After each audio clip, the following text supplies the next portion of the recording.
Buletin Didik 27 November bersama saya Midi Saleh. Assalamualaikum dan salam hormat. Menekankan aspek kreativiti dalam penyelesaian masalah, STEAM adalah satu bidang cambahan bagi sains, teknologi, kejuruteraan dan matematik STEM. Dengan penambahan bidang seni atau art dalam pendidikan STEM, saintis atau jurutera yang dilahirkan boleh mengintegrasikan seni dan keindahan serta budaya dalam sesuatu produk yang dihasilkan. Biarpun kedua-duanya hampir sama, namun STEAM menekankan aspek kreativiti dan estetika supaya pembelajaran lebih relevan. Penambahan seni untuk pendidikan STEM pertama kali diperjuangkan oleh John Maida, artis, pengarang dan mantan Presiden Sekolah Seni dan Reka Bentuk, Pulau Road, Amerika Syarikat. Pendidikan STEAM bertujuan memastikan pelajar berdaya maju melalui karya inovatif, kreatif dan mempunyai nilai-nilai kemanusiaan. STEAM dilihat lebih relevan untuk murid-murid prasekolah kerana ia mengambil kira kecenderungan kanak-kanak dalam kedua-dua bidang iaitu sains dan matematik serta seni, sastra dan budaya. Kecenderungan ini perlu dikenal pasti sejak kecil supaya dapat disuburkan. Tambahan pula aspek kesenian dalam STEM membuka ruang dan peluang yang lebih luas kerana tidak semua pelajar ingin menceburi bidang sains dan matematik pada masa hadapan. Pelajar berpeluang meneroka bidang seni, industri kreatif, animasi, pengiklanan, pereka bentuk, pereka fashion dan bidang-bidang profesional yang lain. Seni menjadikan topik STEM lebih menarik bahkan untuk kanak-kanak. Apa yang lebih penting, seni membantu anak-anak bagaimana menyelesaikan masalah kreatif dan nilai kesalahan. Berbeza dari insan normal yang lain, namun ia tidak menghalang Ahmad Zahiruddin Zailani mencapai kecemerlangan dalam akademik. Siapa sangka pelajar autism ini mampu membanggakan keluarga apabila memperoleh ijazah sarjana muda pengajian Quran dan multimedia dengan kepujian pada Majlis Convocation Universiti Sains Islam Malaysia USIM baru-baru ini. Menurut Ahmad Zahiruddin yang mencatat purata nilai grade kumulatif 3.20, sokongan daripada ibu bapa dan sentiasa bersikap positif menjadi kunci kejayaannya. Katanya ketika terpaksa menjalani pembelajaran dan pengajaran secara dalam talian, tenaga pengajar banyak menggunakan lisan berbanding menggunakan bahan mengajar seperti video dan slide. Semasa menjalani latihan industri di Umi Maktum USIM, beliau menghasilkan lebih 40 video penstriman langsung bagi membantu memahami subjek syariah dan usuluddin. Anak sulung daripada 5 beradik itu juga berjaya menghafaz 30 juzuk Al-Quran selain sering mentasmik bacaan Al-Quran di Masjid USIM pada waktu lapang. Ahmad Zahiruddin berhasrat untuk menyambung pengajian di peringkat sarjana dalam bidang pendidikan khas dan bercita-cita menjadi pakar teknologi dalam bidang agama bagi membantu golongan berkeperluan khas. Sebagai generasi Z, remaja dan media sosial tidak dapat dipisahkan.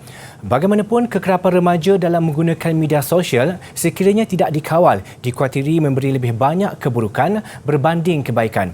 Oleh itu, remaja perlu bijak menghadkan masa penggunaannya bagi memberi ruang kepada minda untuk berehat. Platform yang memudahkan komunikasi dengan dunia luar, media sosial amat membantu dalam mendapatkan maklumat dengan cepat. Walau bagaimanapun tidak dinafikan, kebanyakan media sosial diakses bagi tujuan hiburan sebagai satu ruang escapism. Dari aspek pendidikan, media sosial sering menjadi rujukan kepada remaja agar mereka juga dapat bertukar idea dan pandangan mengenai pelbagai isu dan topik. Ini adalah satu kajian yang dilakukan di overseas, di US. Dan kajian ni mendapati 3 topik yang utama yang sering dibincangkan oleh remaja adalah berkaitan dengan pencapaian mungkin pencapaian di sekolah atau pencapaian personal di rumah, berkaitan dengan keluarga dan emosi. Trend penggunaan media sosial di beberapa buah negara termasuk Malaysia menunjukkan peningkatan ketika pandemik COVID-19, khususnya semasa Perintah Kawalan Pergerakan PKP. Apa yang dikuatiri, remaja akan terus hanyut dengan gaya hidup ini meskipun sekolah sudah dibuka. Dan sedar tak sedar kita banyak membazirkan masa sebab kadang kita boleh leka scrolling through Instagram ke TikTok ke, tu semua mengambil masa. Sedar tak sedar dah sejam. Lepas tu selalu kita cakap kejap lagi lah kita nak buat homework, tahu-tahu dah 2-3 jam kita tengok media sosial. Bila kita selalu online atau menggunakan gadget, ini akan membuatkan konsentrasi kita lemah. Maksudnya bila kita tak tengok media sosial atau tak tengok gadget lagi, kita sukar nak fokus pada sesuatu. Maksudnya nak selesaikan kerja rumah pun susah. Ketagihan terhadap media sosial boleh menyebabkan isolasi diri dan tidak mempedulikan orang lain. Kecenderungan ini boleh mengakibatkan kegelisahan dan kemurungan serta keyakinan diri yang rendah apabila tidak mendapat perhatian yang diinginkan.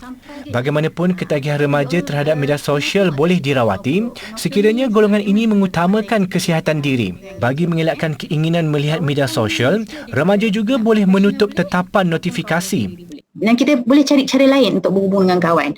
Ada tak cara lain besides guna media sosial ni untuk komunikasi dengan kawan-kawan waktu lockdown ni? Okay, sebelum kita balik sekolah dah tak ada isu. Tapi dalam lockdown atau waktu isolasi, macam mana kita nak berhubung dengan kawan-kawan tanpa menggunakan media sosial? Satu cara, letakkan phone jauh waktu tidur. Jauh lah.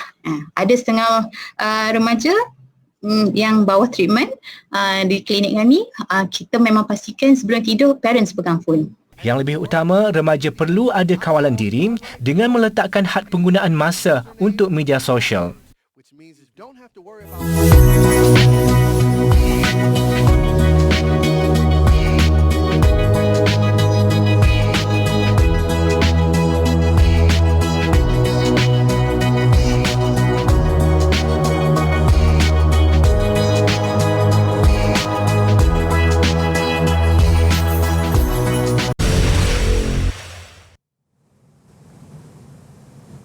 Bersua kembali. Topik reproduktif atau berkaitan seksual antara topik yang jarang dibincangkan oleh ibu bapa. Kekangan budaya dan adab turun-temurun menyebabkan ia tidak dibincangkan secara terbuka. Namun pada masa kini dengan penggunaan media sosial tanpa sempadan, anak-anak terdedah dengan isu reproduktif dan seksual. Justru wajar mereka mendapat ilmu dan bimbingan mengenainya. Kajian Kementerian Kesihatan pada 2015 mendapati 35% remaja perempuan percaya melakukan hubungan seksual buat pertama kali tidak menyebabkan hamil. Statistik juga menunjukkan 14 daripada 1,000 perempuan bawah umur hamil luar nikah setiap tahun. Perkara ini amat membimbangkan dan boleh membawa kepada isu sosial yang lain. Menurut pakar psikologi kanak-kanak Profesor Datin Mariani Mat Noor, ibu bapa bertanggungjawab mendidik anak-anak sejak di awal usia. Jadi sebenarnya kita tak boleh katakan waktu remaja saja kita terus cakap. Kita patut anak itu bermula sejak mereka tak boleh bercakap lagi. Right. Contohnya apabila bercakap dengan mereka ketika mereka mandi, kita dah harus mula sikap terbuka. Maksudnya kita dah mula namakan orang kata bahagian sulit itu dengan nama yang betul. Right. Kalau kita daripada negeri-negeri mana pun boleh digunakan dialek masing-masing, tak ada masalah. Baik. Cuma janganlah disamakan dengan nama bunga, nama burung. Tambah Datin Mariani, ibu bapa perlu bersikap terbuka apabila anak-anak meningkat usia kepada 5 tahun ke atas. Menjadi tanggungjawab ibu bapa mengajar anak bahagian anggota yang perlu dijaga dan tidak boleh disentuh oleh orang lain. Dalam zaman sekarang ni red zone lah. Red zone okey, red zone. Red zone. Okay. Jadi kalau kita umur 2 hingga 5 tahun tu mereka dah belajar di prasekolah di taska. Betul. Cikgu-cikgu pun ajar bahagian anggota badan. Yep. Tapi cikgu-cikgu di taska pun jangan lupa, ada bahagian anggota tertentu yang perlu kita bagi tahu bahagian ni sempat ni di red zone. Kalau ada sesiapa yang pegang, raba dan sebagainya, bagi tahu. Tambahnya, tidak semua ibu bapa mempunyai sikap keterbukaan membincangkan topik reproduktif. Bagaimanapun, pelbagai cara boleh dilakukan mereka untuk mengajar isu ini kepada anak-anak. Jadi apa yang kita perlu buat, nak tak nak, kena cakap juga. Cuma sekarang ini perlu menggunakan mungkin tontonan drama, filem, ataupun kes-kes seperti buang anak, dia ni bernikah, dia tu berkahwin dan sebagainya. Jadi semua yang contoh-contoh di luar sana kita boleh ambil sebagai satu, orang kata kalau dalam kelas pembelajaran ni kita kata satu set induksi. Menjadi tanggungjawab ibu bapa melihat isu reproduktif dari aspek kesihatan dan keselamatan. Mereka juga perlu mendidik anak-anak tentang pilihan yang sihat dan selamat serta kemahiran daya penolakan. Seramai 2,615,923 individu atau 83.1% daripada populasi remaja di negara ini lengkap menerima suntikan vaksin COVID-19 setakat malam tadi. Berdasarkan data Kementerian Kesihatan menerusi laman COVID Now, sebanyak 2,766,649 individu atau 87.9% golongan itu menerima sekurang-kurangnya satu dos vaksin. Bagi populasi dewasa pula, seramai 22,455,762 individu atau 95.9% telah melengkapkan vaksinasi mereka, manakala 22,957,009 individu atau 98% lagi menerima sekurang-kurangnya satu dos vaksin COVID-19. 113,741 dos vaksin diberikan semalam melibatkan 4,929 dos pertama, 6,376 dos lengkap serta 102,436 dos penggalak. Perkembangan itu menjadikan jumlah kumulatif pemberian vaksin bagi program imunisasi COVID-19 kebangsaan PICK kini meningkat kepada 52,666,489 individu. Sepanjang tahun lalu dianggarkan penggunaan pembungkusan makanan plastik di Malaysia mencecah 148,000 tan metrik. Mengikut laporan Tabung Hidupan Liar Sedunia WWF, negara menghasilkan 0.94 juta tan sisa plastik tidak terurus dan kemungkinan 0.14 hingga 0.37 juta tan telah memasuki lautan. Justru penting untuk kita menambah ilmu mengenai kelestarian, pengasingan sisa sumber dan pengurusan plastik yang lebih bertanggungjawab demi kesejahteraan bumi. Informasi itu dikongsikan menerusi siri webinar Plastik, Kelestarian dan Anda bagi guru dan pelajar sekolah rendah dan menengah di seluruh negara, anjuran Petronas Chemicals Group Berhad. Webinar dengan tontonan lebih 130,000 itu diadakan secara langsung di saluran YouTube dan Facebook Pusat STEM Negara melalui 3 sesi. Ia dibangunkan bersama Kementerian Pendidikan Malaysia, Perbadanan Air Perpejal SW Corp dan Persatuan Pengilang Plastik Malaysia MPMA pada tahun 2019 untuk mendidik masyarakat tentang pengurusan sisa dan sampah yang betul. Pelajar diajar cara terbaik mengakses modul selain digalakkan berkongsi pengetahuan yang dipelajari bersama keluarga dan rakan-rakan. Webinar ini dimulakan tahun lalu dengan penyertaan 1,300 guru di seluruh negara yang diberi tunjuk ajar mengenai pengajaran modul tersebut kepada pelajar.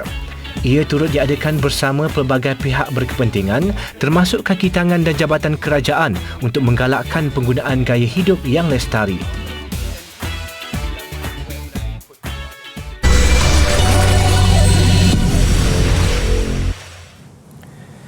Pertubuhan Pembangunan Anak Perlis menganjurkan program katan percuma kepada murid-murid asnaf yang memasuki tahun kedua penganjurannya. Program itu diadakan bagi meringankan beban keluarga yang tidak berkemampuan. Program dengan kerjasama UNI Klinik Mata Air berlangsung pagi tadi dengan pematuhan prosedur operasi standard SOP. Sebelum program bermula, 12 murid berusia 6 hingga 12 tahun dibawa menjalani ujian saringan COVID-19 terlebih dahulu. Mereka kemudiannya dimandikan oleh pasukan bomba bagi menghilangkan debaran. Sunat. Ya, takut tak? Tak. Dia macam mana dari semalam? Adik macam mana? Seronok tak tengok dia nak mandi ayam. Bomba apa kata. Kawan-kawan semua sunat tak? Ada yang tak sunat lagi. Ni nak minta hadiah apa nanti ni? Telefon. Ibu bapa dan keluarga yang terlibat melahirkan rasa syukur dengan bantuan yang disalurkan melalui program ini. Kata mereka, mungkin bagi sesetengah orang, kos berkatan RM150 seorang tidak besar. Tetapi bagi mereka yang hidup bersederhana, ia mengambil masa untuk dikumpul, apatah lagi ketika negara dilanda COVID-19 yang sedikit sebanyak menjejaskan pendapatan mereka. 3 orang ni nak makan. Bawa mereka mai. Alhamdulillah hari ni percuma Kupang tak kena duit. Alhamdulillah. Syukur program ni baguslah macam tu. Membantu pada asnaf-asnaf yang tak berpendapatan. Alhamdulillah. Kita nampak ada ibu bapa yang kurang berkemampuan untuk membawa anak mereka untuk berkatan. Jadi kita ambil sedikit inisiatif melancarkan tabung dan kita bekerjasama dengan Uni Klinik Matayang dan alhamdulillah dapat berjaya melaksanakan program pada pagi ini. Murid yang terlibat dalam program ini adalah murid dalam penggiliran kumpulan A yang akan kembali menjalani sesi pengajaran dan pembelajaran bersemuka di sekolah pada minggu berikutnya. Korea Selatan melakukan ujian percubaan robot bersaiz kecil sebagai alat bantuan mengajar di taska dan pusat jagaan kanak-kanak. Projek sulung itu nyata sebagai persediaan generasi muda didedahkan kepada dunia teknologi tinggi. Sebagai projek perintis, 300 taska di Seoul menggunakan Alpha Mini iaitu robot kecil berketinggian 24.5 cm. Alpha Mini dimasukkan dalam jadual harian kelas taska di mana ia diprogramkan seolah-olah si kecil sedang belajar mengikuti arahan guru dan beriadah bersama rakan sekelas. Alpha Mini juga berupaya menerima arahan untuk menyanyi, menari, bercerita dan melakukan pergerakan asas kungfu. Menurut Wakil Bahagian Penyelidikan Kanak-kanak Kerajaan Seoul, pendedahan ini amat penting kepada generasi muda, terutamanya bagi pembangunan teknologi berasaskan kecerdasan buatan AI. Kanak-kanak boleh mempelajari bagaimana robot memproses corak kehidupan manusia seperti bercakap, berjalan dan beberapa pergerakan lain sekaligus berupaya memudahkan urusan seharian.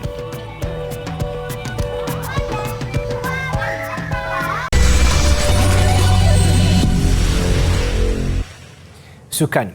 Johor Darul Takzim JDT mengecewakan Terengganu FC TFC untuk meraih tempat ke perlawanan akhir Piala Malaysia. Juara bertahan itu mencatat kemenangan bergaya 3-0 di separuh akhir kedua menerusi 2 gol Bergson da Silva serta Gonzalo Cabrera sekaligus mara dengan agregat 4-1. Stadium Sultan Ibrahim di Iskandar Puteri menjadi tumpuan apabila Johor Darul Takzim JDT dan Terengganu TFC bertarung dalam aksi timbal balik berbekal keputusan 1-1 sebelum ini. Kesungguhan tuan rumah berbalas dengan berada di hadapan seawal minit ke-6 hasil rembatan jarak jauh Bergson da Silva yang menewaskan penjaga gol lawan Suhaimi Hussein. Harimau Selatan yang semakin yakin mengganas lagi 4 minit berselang dengan giliran Gonzalo Cabrera menggandakan kedudukan dari jarak dekat. Kesilapan benteng TFC selepas itu sekali lagi menyebabkan mereka dihukum membolehkan Bergson menjadikan gol kedua peribadi menjadikan kedudukan semasa 3-0 ketika permainan berusia 14 minit. Tuan rumah terpaksa beraksi dengan 10 pemain selepas Muhammad Safiq Rahim dilayangkan kad merah oleh pengadil perlawanan kerana mengasari Muhammad Faisal Abdul Halim seminit kemudian. Perlawanan berkesudahan 3-0 memihak skuad bimbingan Benjamin Mora membawa mereka selangkah sahaja lagi untuk mempertahankan kejuaraan yang dimenangi pada 2019 di Stadium Nasional Bukit Jalil Selasa ini. Barisan Muhammad Nafuzi Muhammad Zain pula pulang hampa, impian mengulangi pencapaian juara 2001 terkubur di peringkat separuh akhir dengan agregat 1-4.